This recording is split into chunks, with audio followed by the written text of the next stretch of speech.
Baixo a protección do gran carballo estaban as ánimas reunidas en asemblea e moitos solucionaban as diversas especies.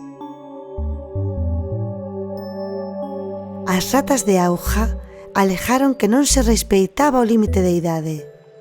Aurelio, o bisón, respondeu que o fai por xenética, que en América esa lei nunca existiu. O certo é que eu mesma vin como cazaba ratas de gran tamaño a plena luz do día, mais nunca dixen nada. Milagros, a Marta, queixouse de que Erundina, a sineta, marcaba susto enriba e mesturabanse os cheiros, e así non daba xeito comunicarse. Fetchel, o xabaril, pediu usar a baixada ao regato para beber auga. Río aceptou e comunicoullo o regato pertinente. En fin, todo ia con normalidade até que chamaron a Ofelia e Mauro. Os corzos foron preguntados polos seus encontros con Fiz e afirmaron que o humano era inofensivo e que non tiña medo a chegarse a él, ningún medo. Aquilo provocou un barullo e un enfado tremendo na asemblea. A nai Pomba saiu disparada.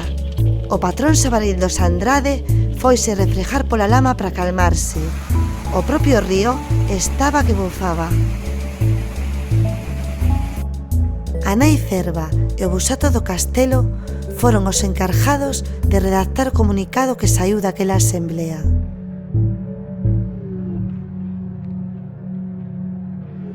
Naquel comunicado prohibíase a toda ánima salvase relacionarse de calquera das maneiras coas ánimas humanas. Ratas de auga, ratiños e todo tipo de aves encargáronse de levar a nova polo vecindario adiante. Todas as ánimas do lugar foron informadas e durante un tempo houbo un silencio incómodo. Nin sequera Juanito ou Milagros foron quen de falar do tema, porque estaba mal visto. E o tempo foi pasando.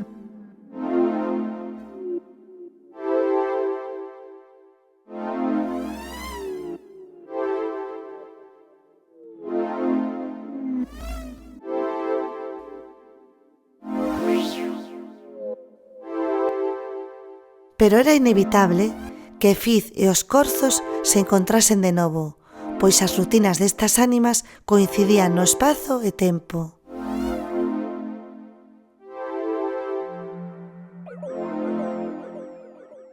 Ofelia non perdía de visitar a Río cada tarde, e Fiz aproveitaba as tardes para debusar.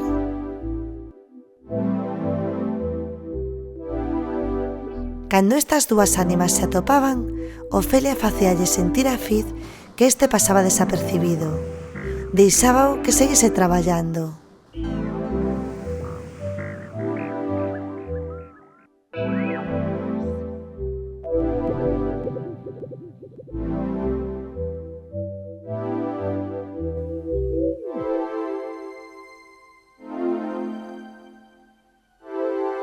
Tras varios encontros, acostumáronse e puiden velos xuntos unha tarde mentres contemplaban as brañas.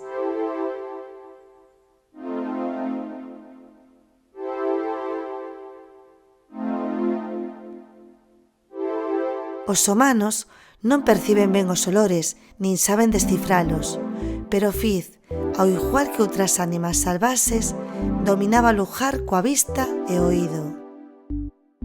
Fiz ocultábase do ruído branco, como a nós.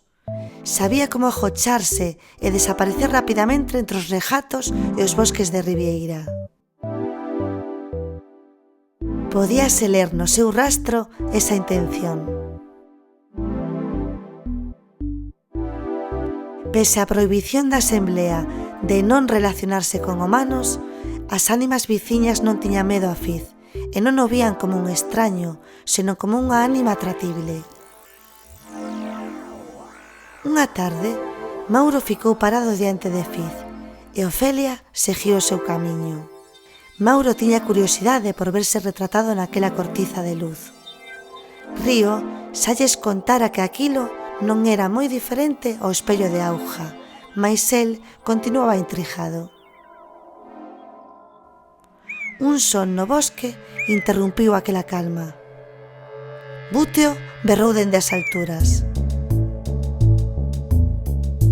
Miña irmá Jara fixo un bo raso polo prado avisando de que un humano baixaba polo monte.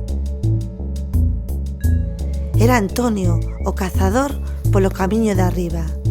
Viña atrás de Dardo, seu can. Mauro, que aínda estaba pensando no retrato, non se deu conta da súa presenza e seguiu o seu camiño polo prado. Antonio viuno, empuñou a arma e apuntou.